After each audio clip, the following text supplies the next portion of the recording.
परम पूज्य श्री साहेब जी, मंगलमय पूजनीय संत समाज, विगत दिनों जो चर्चा हो रही थी बोधसार पुस्तक के आधार पर, उसी के आगे पुनः आज बातें रखी जा रही हैं। सद्गुरु श्री राम सूरत साहेब जी कहते हैं, तेहि में जब प्रतिकूल लखी करी विवेक निरुवार, क्षण में सबको त्याग के विरति भाव उर्धार। मूल रचनाकार इस ग्रंथ के सद्गुरु श्री राम सूरत साहेब जी हैं, हमारे दादा गुरु, और इसके व्याख्याकार हैं सद्गुरु श्री अभिलाष देव जी। बहुत ही मार्मिक ग्रंथ है यह, बड़ी सरलता से इसकी टीका व्याख्या की गई है। साहेब इस साखी में कहते हैं, तेहि में जब प्रतिकूल लखी करी विवेक निरुवार। ऊपर की जो चर्चाएं हो गई थी कि यह मन विषयों में कैसे उलझता है, कैसे भटकता है, उसी के बाद की बात है। साहब कहते हैं, जब उन विषयों में प्रतिकूलता दिखने लगती है, अनुकूलता अज्ञानवश दिखती है। जिन विषयों का सेवन करके हमारे मन में मोह, आसक्ति और चंचलता उत्पन्न हो जाए, वो अनुकूल कहाँ है? अनुकूल प्रतिकूल विषय नहीं होते, हमारे मन का मोह ये प्रतिकूल बना देता है। मोह को त्याग करके अनासक्ति पूर्वक केवल शरीर रक्षार्थ, देह निर्वाहार्थ अगर उन चीज़ों को उपयोग करते हैं तो प्रतिकूल नहीं है, वे हमारी साधना में सहयोगी बन सकते हैं। तो साहब कहते हैं कि उनको प्रतिकूल समझ करके विवेक पूर्वक उपयोग करो। आखिर उपयोग तो करना पड़ेगा, जब तक जीवन है ये भोजन पानी कपड़ा और संयोग वियोग प्राणी पदार्थों का उपयोग कैसे छोड़ा जा सकता है? लेकिन इन्हीं के उपयोग में जब विवेक नहीं होता तब दुख बढ़ जाता है, मन बंधनों की तरफ चला जाता है, अंदर में राग और द्वेष उत्पन्न होने लगते हैं। क्षण में सबको त्याग के विरति भाव उर्धार। लेकिन प्रबल विवेकवान जब उधर प्रतिकूलता देख लेते हैं, देखना कठिन है, दिखे तब ना, जग दुख देखब कठिन है और सहज सब बात। सद्गुरु विशाल देव ने कहा है, संसार में दुख देखना कठिन है और सब कुछ देखना सरल है। दुख दिखता कहाँ है? दुख नहीं दिखता है, इसीलिए तो मोह आसक्ति उत्पन्न होती है। जब दुख दिखने लग जाएगा तब वहीं से उदय होगा वैराग्य का। दुख दिखे भोगों में, और ये विवेक से दिखेगा। जो है उसको देखना बड़ी चीज नहीं है, अपने चश्मे को ठीक करना जरूरी है। चश्मा हमारा ठीक हो जाए तो दिखने लग जाएगा। चश्मे का मतलब विवेक। विवेक वह चीज है जिससे हम संसार की यथार्थता को देख सकते हैं। चश्मा है यही विवेक। और ये विवेक ना होने से, जैसे चश्मा ना लगाने से संसार की चीज़ें कुछ का कुछ दिखने लगती हैं, जिनकी आँखों में कमजोरी होती है। कुछ लोग तो कहते हैं मुझे दो चांद दिखते हैं, डबल डबल चीज़ें दिखती हैं, धुंधला दिखता है। तो स्वाभाविक है, आँखों में जब कमजोरी है, उतना प्रकार देखने की शक्ति नहीं है, तो अपने आप वो सब उल्टा दिखेगा। साहब कहते हैं, तेहि में जब प्रतिकूल लखी करी विवेक निरुवार, क्षण में सबको त्याग के विरति भाव उर्धार। जिन प्राणी पदार्थों में अज्ञान दशा में जीव की अधिक आसक्ति रहती है, उन्हीं में जब प्रतिकूलता तथा दुख समझ लेता है, तब विवेक करके उसका मोह छोड़ देता है। पुनः क्षण मात्र में उन सब का संबंध त्याग कर वैराग्य भाव हृदय में धारण कर लेता है। कैसे कर लेता है? इसके लिए गुरुदेव जी ने एक बहुत ही महत्वपूर्ण उदाहरण इसमें दिया है। उस समय राजा भर्तृहरि उज्जैन नगरी में राज करते थे। आप युवा संपन्न थे। आप अपनी पिंगला रानी में अति आसक्त थे। राज्य की सारी बागडोर पिंगला के हाथों में थी। राजा कागज पर केवल हस्ताक्षर कर देता था और सारा काम तो उनकी रानी पिंगला करती थी। पिंगला में राजा जितना ही मोह करते थे, पिंगला उतनी ही छलकारणी थी। और राजा के साथ उतना ही धोखा कर रही थी और राजा को ये पता नहीं था। और राजा इतना अपनी पत्नी पिंगला में आसक्त थे कि उसकी वास्तविकता को देखने का प्रयास ही नहीं करते थे। बस उसके प्रति अपने मन में अत्यंत अनुराग और मोह बना करके जीवन जी रहा था।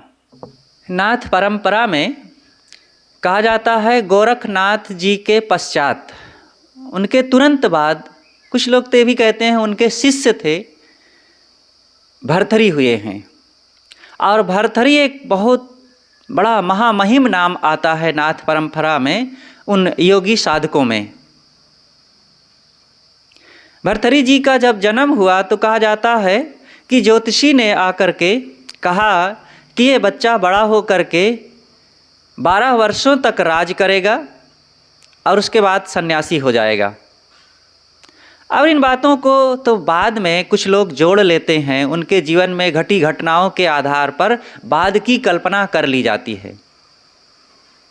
जो भी रहा हो, लेकिन भर्तृहरि बड़े हुए और एक पढ़ लिख करके योग विद्वान हुए। और जब तक ये घर परिवार में राजपाट में थे, इन्होंने एक पुस्तक लिखा, श्रृंगार शतक। और वही राजपाट के कार्यकाल में ही एक दूसरी पुस्तक फिर उन्होंने लिखा, नीति शतक। ये 2 पुस्तकें राज करते हुए उन्होंने लिखा। लेकिन उनके जीवन में कुछ ऐसी घटना घटी कि अपनी भरी जवानी में उन्होंने राज को छोड़ दिया। और जब राज को छोड़ करके वैरागी हो गए, तब उन्होंने वैराग्य शतक नाम की एक पुस्तक लिखा, जो बहुत ही मार्मिक है। साधकों के लिए, वैरागवानों के लिए बड़ी ही शिक्षाप्रद है। और वो घटना यह घटी कि इनकी जो रानी थी उसका नाम था पिंगला। और पिंगला में राजा भर्तृहरि बहुत ही मोह करते थे। यहाँ तक कि ज़्यादातर वे अपनी रानी पिंगला की याद में ही खोए रहते थे। अधिकतम ये रनिवास में ही पड़े रहते थे। राज की सारी व्यवस्था पिंगला के ही हाथ में थी। पिंगला ही राज को देखती और मंत्रिमंडल को संभाल करके सारा काम करवाती थी। और अपने पति राजा भर्तृहरि को अपने मोह जाल में फांस रखी थी। और जितना राजा रानी से मोह करता था, उससे ज़्यादा रानी किसी और से मोह करती थी। कैसी विचित्र बात है। और वो व्यक्ति था घोड़ा दरोगा। घोड़ा दरोगा था राजा भर्तृहरि के ही राज में घोड़ों की व्यवस्था करने वाला। और उस अश्वशाला का जो प्रधान सिपाही था वह था घोड़ा दरोगा, और उससे रानी फंसी हुई थी। और ये बात किसी को पता नहीं था, राजा को तो पता था ही नहीं। और राजा तो यही मानता था कि पिंगला मुझ में अत्यंत प्रेम करती है। और इस बात का एहसास विक्रमादित्य को हो गया था। विक्रमादित्य राजा भर्तृहरि के छोटे भाई थे, जो बहुत ही योग्य पुरुष थे। विक्रमादित्य जान गए, काफ़ी समय बीता, लेकिन रानी पिंगला की ये आदतें छूट नहीं रही थी। तो एक दिन उन्होंने सोचा कि भैया को पता नहीं और हमारे ही राजभवन में कुछ और हो रहा है, और जिसका परिणाम ये हो सकता है कि राजा और राज्य प्रजा सबको इसका खामियाजा भुगतना पड़ सकता है। उन्होंने एक दिन राजा के पास जा कर के विनम्रतापूर्वक निवेदन किया कि भैया, जिस रानी में आप बहुत विश्वास और प्रेम करते हैं वो रानी आपके हाथ में नहीं है। राजा को बहुत चोट लगी। उन्होंने कहा, ऐसा तुम कैसे कह सकते हो? कहें, भैया मैं सच कहता हूँ। और उनको झटका लगा। और जो व्यक्ति जहाँ मोही होता है उसके विपरीत कुछ सुनना नहीं चाहता। रात्रि में जब पिंगला से राजा भर्तृहरि मिले तो अपनी सारी बात ज्यों का त्यों कह दिए।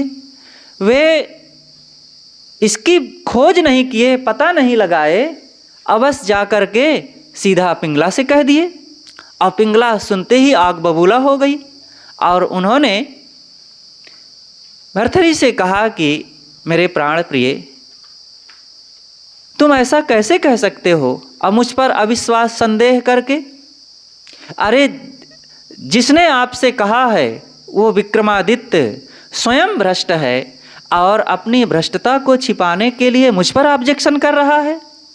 अब वो षड्यंत्र रचना शुरू कर दी कि विक्रमादित्य को राज्य से जिस किसी प्रकार से बाहर निकलवाना है, नहीं तो ये मेरे सुख का कांटा बना रहेगा। ऐसा सोच करके कुछ दिनों के बाद उसने नगर सेठ को बुलवाया और सेठ से कहा कि मैं जो तुमसे कहने जा रही हूँ वैसे तुम्हें करना होगा। उन्होंने कहा कि तुम राज दरबार में आकर के राजा से ये सूचना दो और उनको ये कहो कि तुम्हारे भाई विक्रमादित्य हमारी वधू को चाहते हैं और वो बलात् चाहते हैं। हमारी इस विपत्ति पर सुनवाई हो, नहीं तो मैं आपका राज छोड़ करके चला जाऊंगा। सेठ ने कहा कि रानी, ऐसा आप क्यों निर्दोष व्यक्ति पर झूठा ऑब्जेक्शन करने के लिए कहती हैं? विक्रमादित्य तो बहुत देव स्वरूप हैं, वे सच्चे ईमानदार एक बहुत ही भद्र पुरुष हैं और उनके लिए मैं ऐसा कैसे कर सकता हूँ। उन्होंने एकदम कुपित होकर के कहा कि अगर तुम मेरी बात नहीं मानोगे और मेरे कहे अनुसार नहीं करोगे तो मैं तुम्हारे पूरे परिवार वालों को और पूरे तुम्हारे भवन में आग लगवा करके नष्ट करवा दूंगी। अब वो कांप गया। कोई साधारण व्यक्ति नहीं कह रहा है, रानी कह रही है। अब राजा और रानी कोई भी हो, कुछ भी कर सकता है। तो कहा कि ठीक है। और वे सेठ 2 दिन के बाद ही राज दरबार में आकर के राजा के सामने गुहार लगाया कि राजन, आपके छोटे भाई विक्रमादित्य हमारी वधू को बलात् चाहते हैं, आप हमारी रक्षा करें, नहीं तो आपका राज छोड़ करके मैं यहाँ से चला जाऊँगा। और जब ऐसी बात वो आकर के अधिकार पूर्वक कहा तो राजा तो बहुत क्रोधित हुए और उसी सभा में अपने छोटे भाई विक्रमादित्य को बुला करके कहा कि मैं नहीं समझता था कि तुम जैसे दिखते हो वैसे हो, तुम्हारे अंदर ऐसी बात। अब उचित यही है कि मेरे राज्य को छोड़ करके यहाँ से तुम सदा के लिए चले जाओ, इतने में ही कुशल है।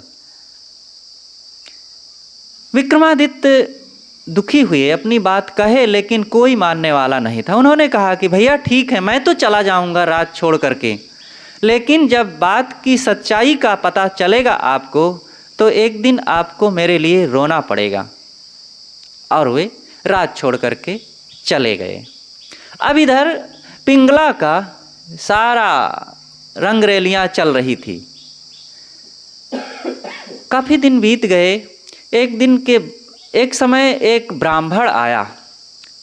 अब ब्राह्मण कहते हैं, कोई कहता है एक सन्यासी आया, और हर व्यक्ति को अपने प्रिय व्यक्ति की याद आती है। कोई भी प्रिय वस्तु मिलती है तो प्रिय को देने का मन होता है। उसके पास एक ऐसा फल था जिसकी बहुत विशेषता बताई जाती है कि इसको जो खा लेगा वो अमर हो जाएगा। तो सोचा कि मैं इसे खा करके क्या करूँगा, अगर राजा खाएंगे इस फल को तो वे स्वस्थ रहेंगे, ज़्यादा दिन तक जिएंगे, राज करेंगे और प्रजा सुखी रहेगी। ऐसा सोच करके वह फल को लेकर के राजा के पास पहुंचा और बताया उसकी विशेषता को और कहा कि राजन आप इसे खाइए और जिससे हमारी प्रजा सुखी रहे। राजा ने ले लिया और उसको कुछ पुरस्कार दिया और वो ब्राह्मण चला गया। अब राजा फल लेकर के विचार करता है कि इस फल को खा करके मैं क्या करूँगा, क्योंकि राजा की प्रीतमा तो उसकी रानी थी। उसने सोचा कि अगर मेरी पत्नी पिंगला इस फल को खाएगी तो वो ज़्यादा दिन तक सुखी रहेगी, स्वस्थ रहेगी, युवा रहेगी और जिससे मुझे सुख मिलता रहेगा, तो वो खाए तो अच्छा होगा। ऐसा सोच करके वो रानी के पास फल लेकर के पहुंच गया और रानी से उस फल की विशेषता को बताते हुए कहा कि इसे तुम खाओ। रानी ने कहा वाह मेरे प्राणनाथ, आप मेरा कितना ख्याल रखते हैं और ज़रूर मैं इसको खाऊंगी, स्नान करके खाऊंगी। और वो फल लेकर के चली गई। अब रानी सोचती है कि इस फल को खा करके मैं क्या करूंगी, अगर इस फल को मेरा यार घोड़ा दरोगा खाएगा और वो स्वस्थ रहेगा, युवा रहेगा, तो मुझे ज़्यादा दिन तक सुख मिलता रहेगा, तो क्यों ना मैं उसको दे दूं। तो राजा के जाते ही उसने घोड़ा दरोगा को बुलाया और कहा कि इसे तुम खाओ तो अच्छा रहेगा। तो वो भी खुश हो गया और कहा कि ठीक है मैं अवश्य खाऊंगा, लेकिन स्नान करके खाऊंगा। साहब बड़े पंडित रहे, बिना स्नान किए नहीं खाते थे। और वो फल लेकर के चला गया। देखिए रानी थी वो, रानी में जितना रानी जिससे प्यार करती थी घोड़ा दरोगा, और घोड़ा दरोगा रानी में संतुष्ट नहीं था, वो नगर के एक वेश्या में ज़्यादा फंसा हुआ था। तो घोड़ा दरोगा सोचता है कि इस फल को वो मेरी प्रेसी वेश्या खाएगी तो वो ज़्यादा स्वस्थ सुखी रहेगी, तो मुझे सुख मिलता रहेगा। तो ऐसा सोच करके उसको बुला करके घोड़ा दरोगा फल दिया और कहा कि इसे तुम खाओ। तो नर्तकी कहती है कि मैं अवश्य खाऊंगी, लेकिन स्नान करके, और वो भी लेकर के चली गई। अब वो वेश्या सोचती है कि मैं क्या कामी कुचाली तुच्छ नारी और दूसरों को बर्बाद करने वाली स्त्री, मैं इस फल को खा करके क्या करूंगी, और मैं खाऊंगी बहुत लोग नष्ट होंगे मेरे द्वारा। अगर इस फल को राजा खाएंगे तो वे स्वस्थ रहेंगे, सुखी रहेंगे और हमारी राज प्रजा सब सुखी रहेगी, तो मैं क्यों ना इस फल को राजा को दे दूं। और वो नर्तकी राजा के पास फल लेकर के पहुंची और दी। राजा तो देख करके चौंक गए, अरे ये फल। उसने पूछा कि तुमने ये फल को कहाँ से पाया।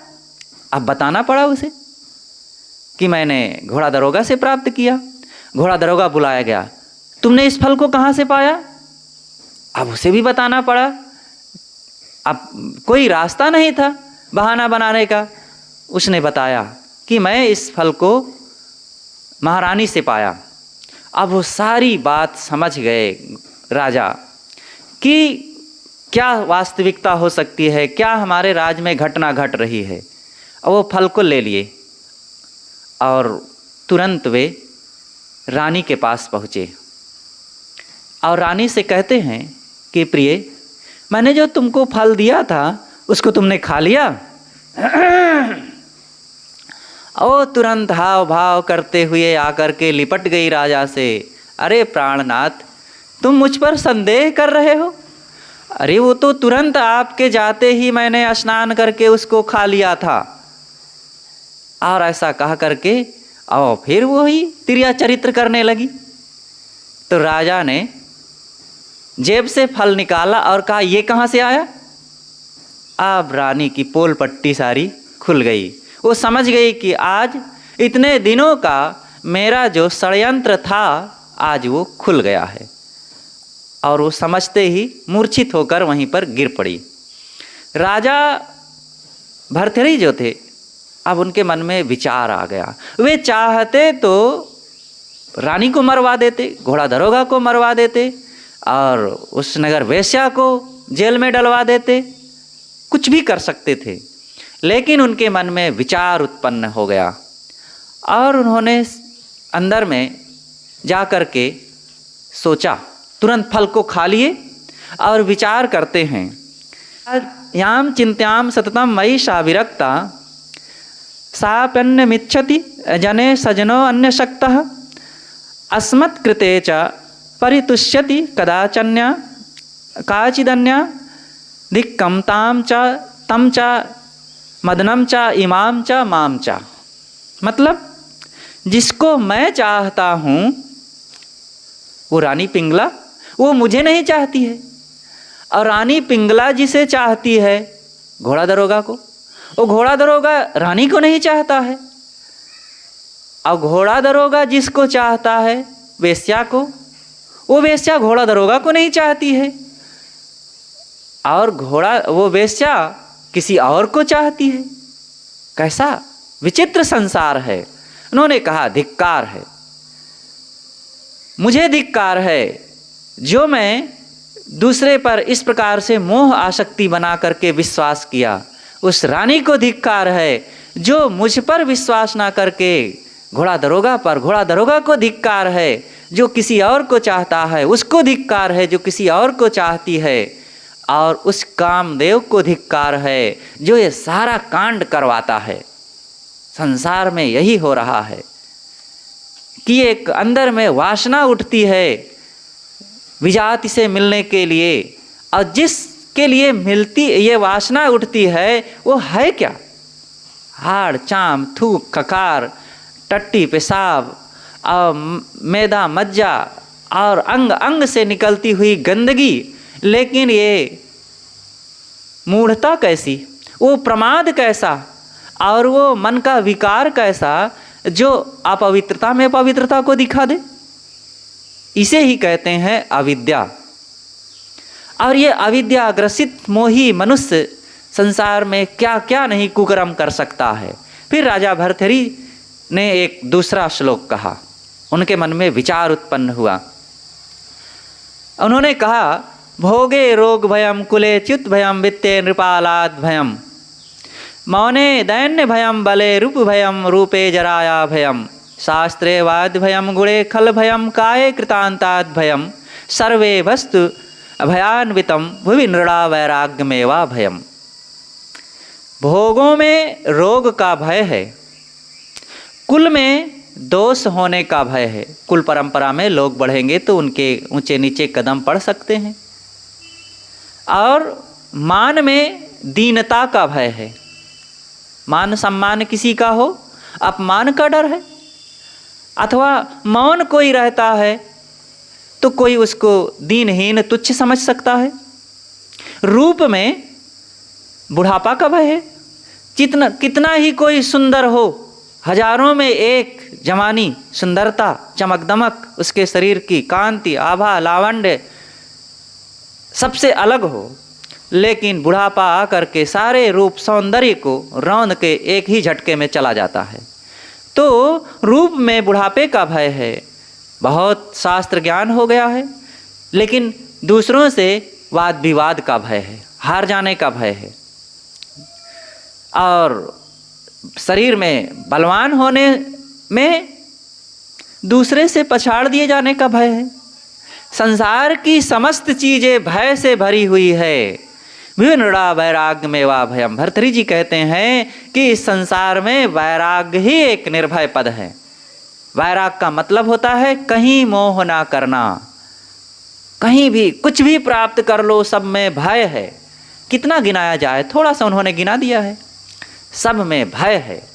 और अब वे अपने भाई विक्रमादित्य को याद करके रोए कि मैं बहुत गलत किया, मेरा भाई निर्दोष था, उसने सच कहा था कि पिंगला में ही दोष है, लेकिन मैं अज्ञानवश मोहवश भाई को समझ ना सका और पिंगला पर विश्वास करके अपने देव स्वरूप भाई को राज से निकलवा दिया और बहुत पश्चाताप किए, बहुत रोए।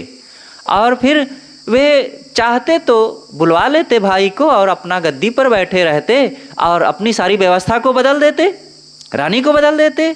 भर्तृहरि जैसे योग्य व्यक्ति को एक से एक रानियां मिल जाती, लेकिन उन्होंने अब मन में निश्चय कर लिया कि संसार भय से भरा हुआ है। अब उनके अंदर का वैराग जग गया और अपने मंत्रिमंडल को बुला करके कहा कि विक्रमादित्य को जहाँ भी मिले शीघ्र से शीघ्र बुला करके लाओ और उसे गद्दी पर बैठाओ, और मैं अब एक क्षण भी इस गद्दी पर नहीं रह सकता हूँ। और सबको छोड़ छाड़ करके वे चल दिए। और चलते वक्त उन्होंने कहा मंत्रिमंडल से कि जब तक मेरा भाई विक्रमादित्य मिल ना जाए तब तक तुम लोग राज्य संभालो, और उसके मिलते ही उसको गद्दी पर बैठा करके उसकी जिम्मेदारी दे दो राज व्यवस्था संभालने की, और मैं अब यहाँ एक क्षण भी नहीं रुक सकता हूँ। और ऐसा सोच करके भर्तृहरि चले गए जंगल को, और वैराग अपने गुरु जलंधर नाथ की शरण में चले गए। जलंधर नाथ एक महान योगी उनके गुरुदेव थे, और उनकी शरण में जा कर के योग साधना करके वैराग का काम किया और अपने कल्याण की दिशा में आगे बढ़े। उनकी परंपरा में और भी एक से एक हुए। फिर राजा भर्तृहरि जी के भांजा हुए गोपीचंद जी, और वे भी एक महान वैराग्यवान हुए। गोपीचंद की कहानियाँ बहुत चलती हैं। और फिर उनकी माँ, गोपीचंद की माँ भर्तृहरि की बहन मैनावती, वो भी वैराग्यवान हुई। इस प्रकार से नाथ परंपरा में एक पूरा परिवार ही जो राज परिवार था वो सन्यासी हो गया था। तो कहने का मतलब यहाँ ये है कि गुरुदेव ने इस बात पर इस उदाहरण को दिया है कि प्रतिकूलता दिखने पर जिसके अंदर में वो चिंगारी होती है ज्ञान और वैराग्य की, वो एक ही झटके में धधक उठती है और सारे दुख को मिटा देती है। और जिसके अंदर में वो वैराग्य नहीं है, वो पुरुषार्थ नहीं है और वो संवेदना नहीं है, उसको देते रहो चिंगारी का। उसके अंदर में ज्ञान की ज्वाला एक बार आग लगा दो, उसको बहुत ज्ञान सुना डालो, कुछ भी फर्क नहीं पड़ता है। कैसे फर्क नहीं पड़ता है? एक दूसरे उदाहरण से समझें कि एक व्यक्ति था, वो किसी अपराध में पकड़ा गया। अपराध क्या था? यही था कि एक बड़े व्यक्ति को उसने कुछ अपशब्द कह दिया था। अपशब्द कह दिया तो राजा के पास जाकर के उसने दरखास्त दे दिया कि उन्होंने मेरा अपमान किया है। और राजा बुला करके उस व्यक्ति को, वो सम्मानित व्यक्ति था, और उस व्यक्ति को राजसभा में इतनी सी बात कह दिया कि तुमसे, तुम्हारे जैसे एक अच्छे व्यक्ति के लिए ऐसे अपमान भरे वचन कह देना ये शोभा नहीं देता है, ऐसा नहीं कहना चाहिए था तुमको।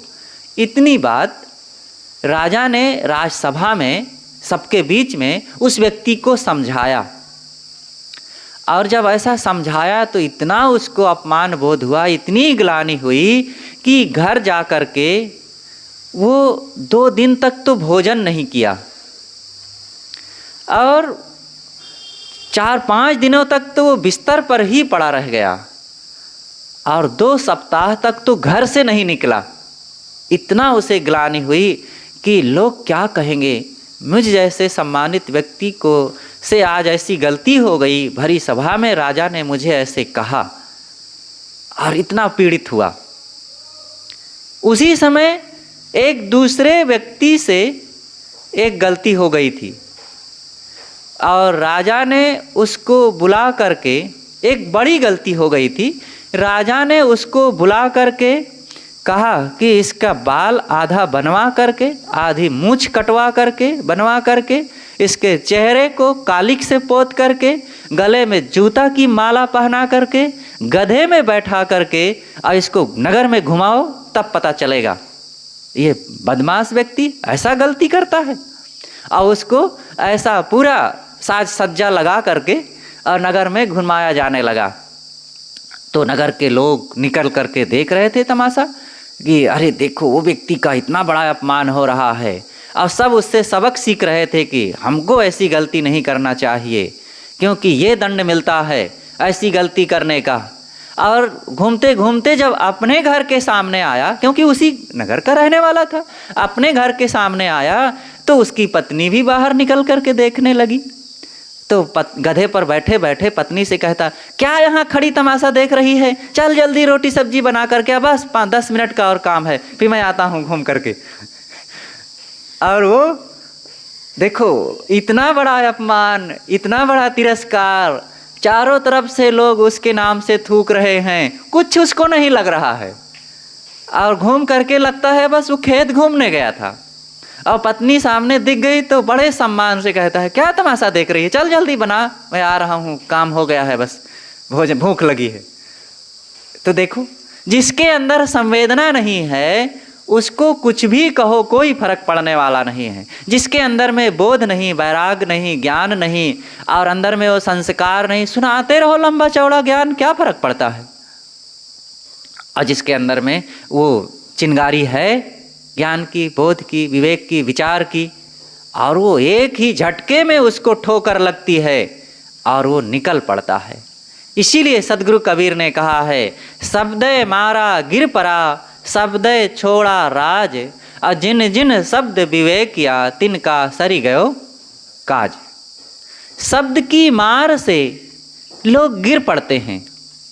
किसी ने शब्दों की ऐसी बौछार मारी कि अच्छे अच्छे लोग, वो अच्छे थे, वैरागवान थे, साधक थे, अथवा एक समझदार सभ्य संभ्रांत परिवार के थे, और कुछ ऐसे रागी भोगी चंचल लोगों की संगत में पड़े और उनके द्वारा कुछ ऐसी बातें सुने और वे अपने त्याग से, साधना से, अपने सम्मान से गिर पड़े। उनके मन में चंचलता आ गई, राग आ गया और अनेक दोष दुर्गुण आ गए, गिर पड़े। शब्द मारा गिर पड़ा, शब्द की मार से लोग अपने मर्यादा से गिर पड़े। और कुछ दूसरे लोग ऐसे होते हैं, शब्द छोड़ा राज, और शब्दों की चोट ऐसी लगी कि वे राजपाट छोड़ करके चल दिए। जैसे प्रथम नंबर पर आते हैं राजा भर्तृहरि।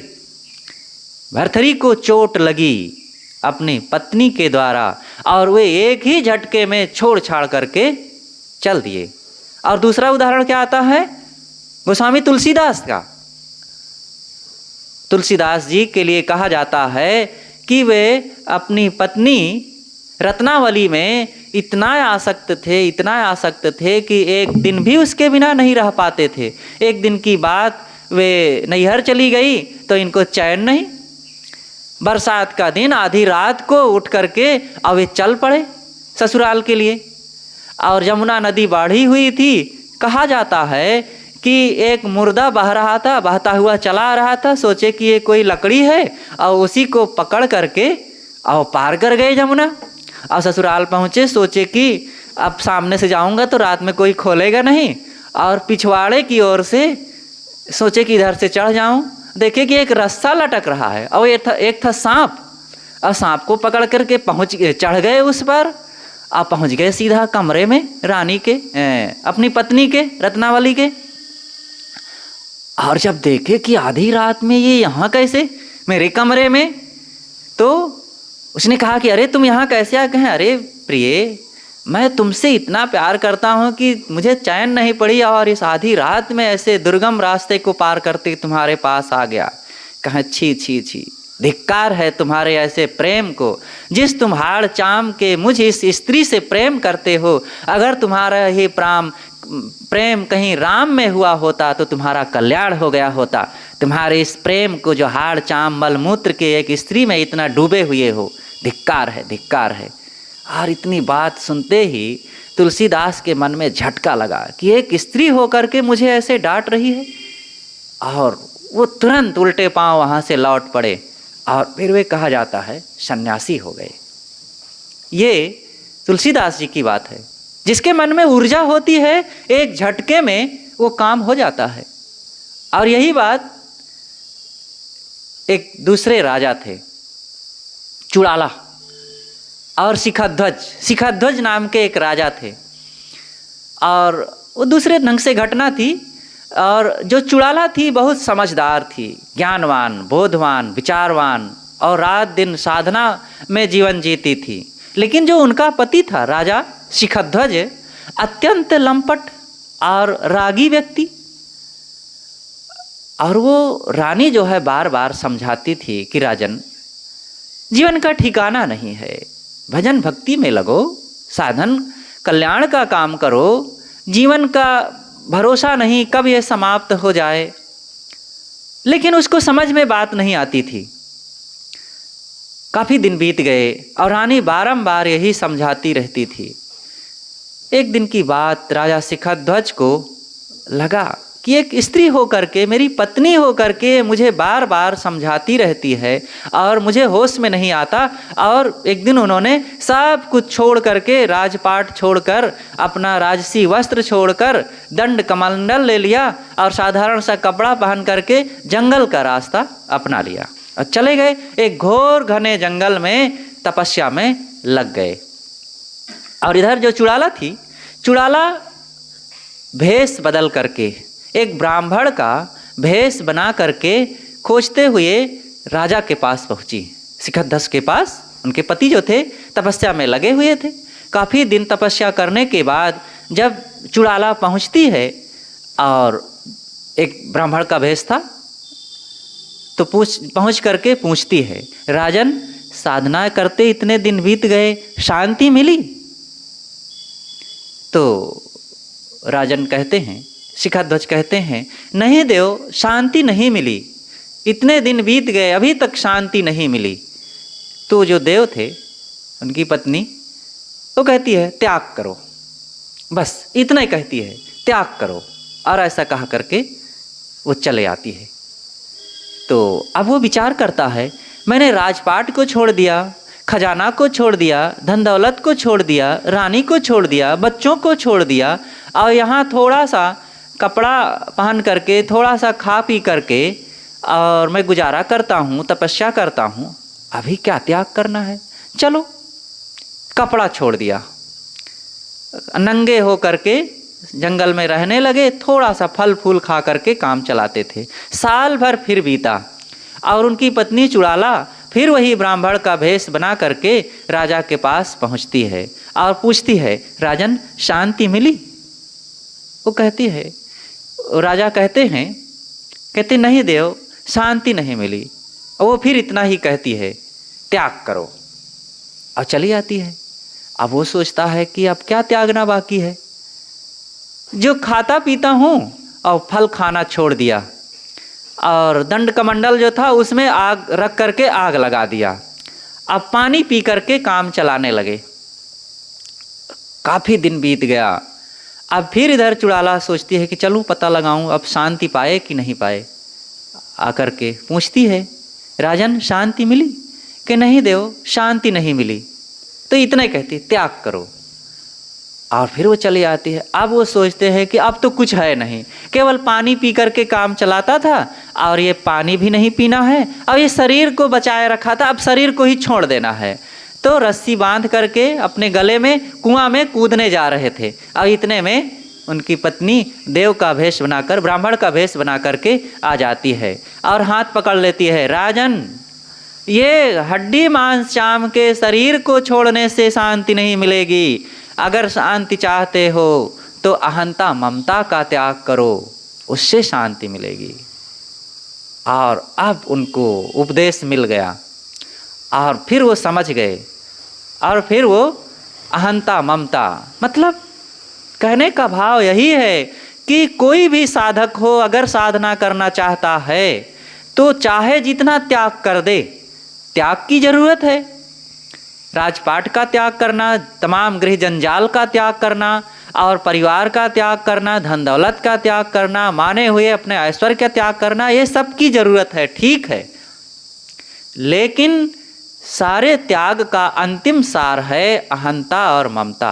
हमारे मन में अपने माने हुए देह वैभव का, घर धन का, परिवार का अहंकार है और अपनी मानी हुई देह के लिए मोह है, ममता है, और घर परिवार की याद में खोए रहते हैं, बाल बच्चों की याद में खोए रहते हैं ममता मोह में, तब कैसा त्याग रहा?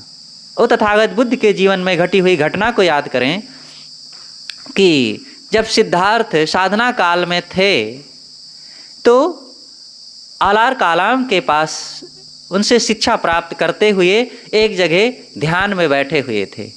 तो जो अंग देश का एक राजकुमार था, नगर सेठ का लड़का था, वो उनके पास जाता है उनको भोजन के लिए। वो भी शिक्षा प्राप्त कर रहा था अपने गुरुदेव के पास, आलार कालाम के पास। बहुत से सब ये साधक थे। तो सिद्धार्थ एक झोपड़ी में बैठ करके ध्यान में लगे थे और अब ये जाकर के उनको कुछ आहार देने के लिए गया, लेकिन ईर्षा बस जल रहा था। और सोचा कि क्या यही भर ध्यान करना जानते हैं, और गया सोचा कि इनको मैं भोजन वोजन कुछ नहीं दूंगा, लेकिन गुरुजी ने आज्ञा दिया है कि जाओ उनको भोजन दे आओ, ध्यान में लगे हुए हैं। तो गया लेकर के और रास्ते में ही वो भोजन को गिरा दिया।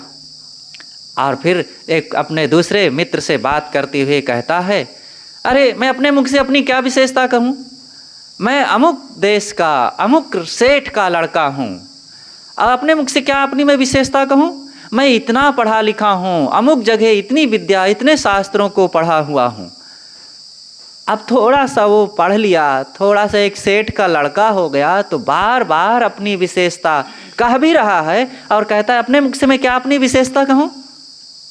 लेकिन जब उसे पता चला कि सिद्धार्थ कपिलवस्तु के महाराजा शुद्धोधन के लड़का हैं, और फिर भी वो कभी एक बात भी किसी से नहीं कहे कि मैं राजा का लड़का हूँ, और बड़े गुरुकुल में इतना पढ़े हुए हैं, एक जुबान भी नहीं कहते कि मैं ये पढ़ा हूँ, बल्कि विनम्र होकर के गुरु के चरणों में सेवा करते हुए साधना में लगे हुए हैं, और अपने देह राज घर विद्या बुद्धि का कोई अभिमान नहीं, तब उनको ग्लानि होती है। तो कहने का मतलब है अहंता ममता का त्याग। तो इस बात पर ये चर्चा आई और बातें काफ़ी आगे बढ़ गई कि तेहि में जब प्रतिकूल लखी करी विवेक निर्वार, क्षण में सबको त्याग के विरति भाव उर्धार। जिसको जब अपने माने हुए स्वभाव कर्म और दुनियादारी में उलझे हुए मन पर विचार उत्पन्न होता है और गुरुजनों संतों का किसी ढंग से ज्ञान का उपदेश मिलता है, शब्दों की चोट कहीं से मिलती है, तो एक झटके में साधक का मन पूरब से पश्चिम हो जाता है। और निश्चित ही ऐसे ही मन में ज्ञान उत्पन्न होता है, ऐसा ही व्यक्ति फिर किसी निश्चय को अपना करके किसी एक परिणाम को प्राप्त करता है। इसलिए हम लोग भी पक्के संकल्पवान बने, बिना संकल्प किए बिना मजबूत मन को बनाए कोई भी व्यक्ति किसी भी दिशा में आगे नहीं बढ़ सकता है। यहाँ और कुछ मजबूत बनाने की ज़रूरत नहीं है। कितना बड़ा हमारा मजबूत घर है, कितनी मजबूत गाड़ी है, कितना मजबूत बैंक बैलेंस है, कितना मजबूत शरीर है और कितना मजबूत और क्या है, इन बातों में कोई दम नहीं है। हमारे संकल्प कितने मजबूत हैं। अगर हमारे संकल्प मजबूत नहीं होंगे तो हम कभी भी काम क्रोध लोभ मोह अहंकार आसक्ति में विचलित हो जाएंगे और बाहर की सारी मजबूती एक क्षण में धराशायी हो जाएगी। इसलिए मजबूत केवल मन को बनाना है, बाहर ताकत नहीं होती है, ताकत होती है मन में।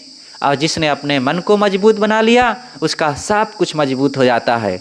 इसलिए करो हो विराग धरो मन दृढ़ता। सद्गुरु विशाल देव ने कहा है कि हे साधक मन में मजबूती लाओ, दृढ़ता लाओ, साहस लाओ और वैराग का काम करो।